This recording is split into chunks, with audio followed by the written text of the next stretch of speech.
कैसे बोल सकता है? ये तो द्वैतवादी दुनिया के द्वापर कलयुगी मनुष्य दो बातें करेंगे। भगवान तो एक है, एक ही बात करता है। देवात्मा बच्चों को इशारा देता है, यही तुम्हारा बाप है। मनुष्य सृष्टि का बाप ही तुम्हारा वर्ष है और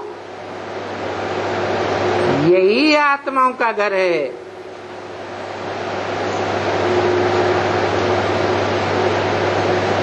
आत्मा को बाप पिता है।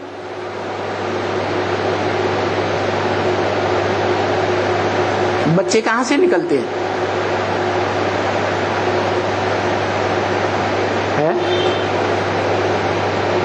कहते हैं बच्चे मां से पैदा होते हैं।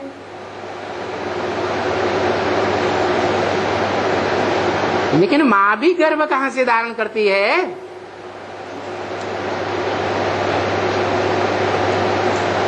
बच्चे का गर्भ धारण किया ना,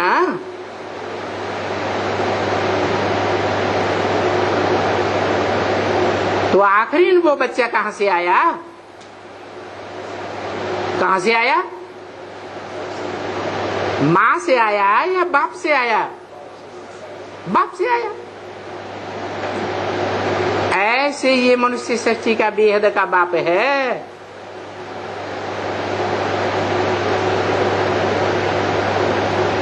जहां से इस सारी जड़ जंगम सृष्टि का निर्माण होता है,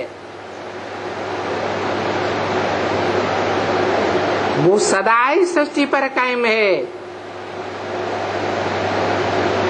और एक ही सदा कायम है, एक ही सत्य है। सत्य कोई दो चार नहीं होते और 100% सत्य है तो ही सत्य है।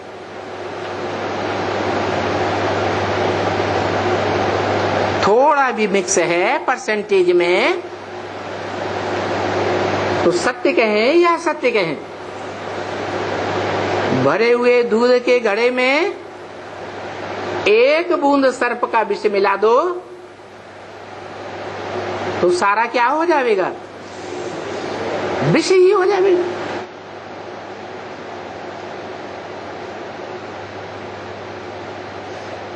तो जो सदाकाल सत्य है, इस सृष्टि पर भी सदाकाल सत्य है।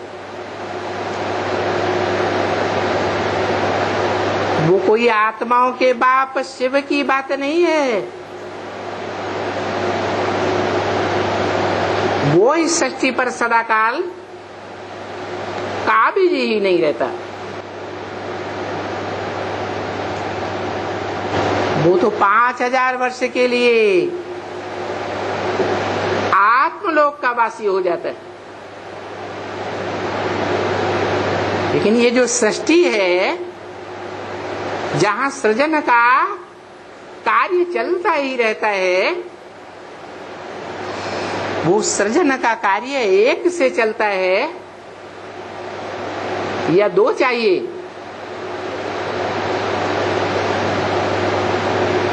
एक से सृजन होगा क्या?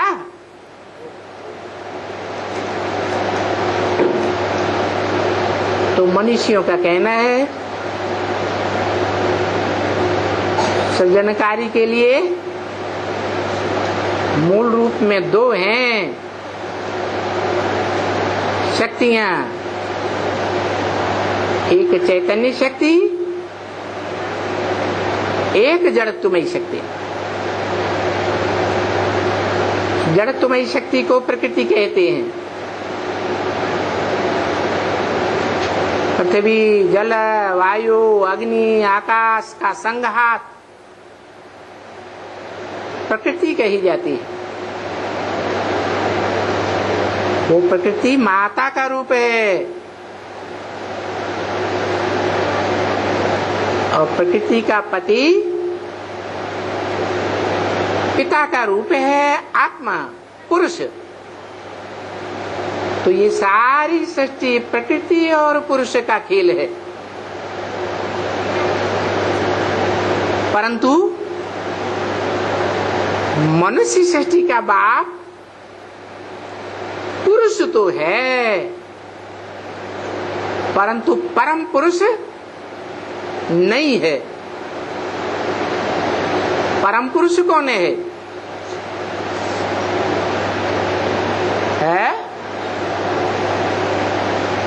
परम पुरुष वो है जो सब का बाप है। मनुष्य सृष्टि के बाप का भी बाप है, परंतु उसका बाप कोई नहीं।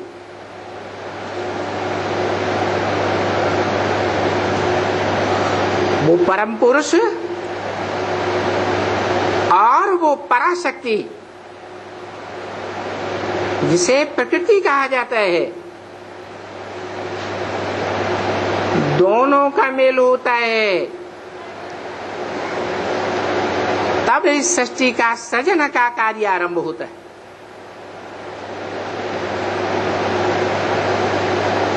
उन दोनों में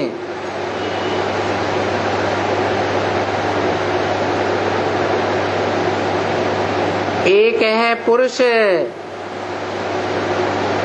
जिसे परम पुरुष कहा जाता है, supreme soul Shiv, spiritual god father.